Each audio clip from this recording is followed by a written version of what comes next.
ఇంట్లోనే ఉన్నాను, హైదరాబాద్లో ఉన్నాను. సో నేను విన్నాను పొద్దున్నుంచి, నాకు ఫోన్లు రావడం జరిగింది. నేను కూడా వీడియో క్లిప్ చూశాను. మన మీడియా మిత్రులు చాలామంది నన్ను అడిగి క్లారిఫై చేసుకున్నారు. వాళ్ళ దాంట్లో రాలేదు నాకు తెలిసి. చాలా ఇట్లా శ్రీకాంత్ ఇలా బెంగళూరులో రేవ్ పార్టీకి వెళ్ళాడు, హేమ వెళ్ళింది, ఈ టైప్లో ఏవో వచ్చినాయి. నిజంగా నాకు నవ్వు వచ్చింది. ఇంట్లో వాళ్ళందరూ నవ్వుకున్నాం.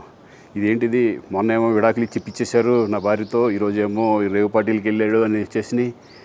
కానీ ఒకటి, వాళ్ళు కొంచెం తొందరపడ్డంలో ఇది లేదనిపించింది. ఎందుకంటే వాడెవడో, అతను ఎవరో కానీ కొంచెం నాలాగా ఉన్నాడు. వాడు కొంచెం ఇలా కప్పుకొని, అది గెడ్డం ఉంది, బట్ ఇప్పుడు గెడ్డం నాకు లేదు అని, బట్ గెడ్డంతో నేను షాక్ అయ్యాను. ఇదేంటిది నాలాగా ఉన్నాడు ఏంటి అని నేనే షాక్ అయ్యాను. సో దయచేసి ఎవరు నమ్మొద్దు. ఎందుకంటే రేవ్ పార్టీలకి వెళ్ళే కల్చర్ నాది కాదు, పబ్ కల్చర్ మనిషిని కాదు నేను. ఒక్కోసారి బర్త్డే పార్టీలకి వెళ్తాము, ఒకవేళ తెలియకుండా ఏదైనా వెళ్ళినా ఒక హాఫ్ అన్ అవర్ నుండి వచ్చేస్తాను తప్పితే అటువంటి ఏమీ లేదు. రేవ్ పార్టీ ఎలా ఉంటుందో కూడా నాకు తెలియదు. సో దయచేసి ఎవ్వరూ ఈ విషయాన్ని నమ్మొద్దు.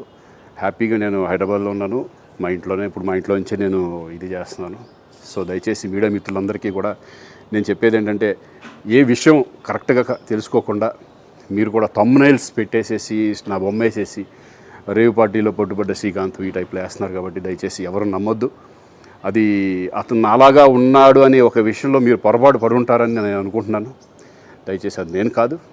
Thank you. ఇటువంటి అన్నీ కూడా నిజంగా కొంతమంది, వాళ్ళందరికీ నిజంగా థ్యాంక్స్ చెప్పుకుంటున్నాను నేను. కొంతమంది మీడియా మిత్రులు నాకు డైరెక్ట్గా తెలుసు కాబట్టి, వాళ్ళ ఫ్రెండ్స్ లాగా నన్ను ఇచ్చేస్తారు కాబట్టి, వాళ్ళందరూ నన్ను డైరెక్ట్గా అడగడం, నేను చూసి ఇద్దరు నవ్వుకోవడం, వాళ్ళు వాళ్ళ దాంట్లో వేయకుండా చూశారు కొంతమంది. వాళ్ళందరూ కూడా నేను థ్యాంక్స్ చెప్పుకుంటున్నాను. దయచేసి ఇవన్నీ నమ్మొద్దు.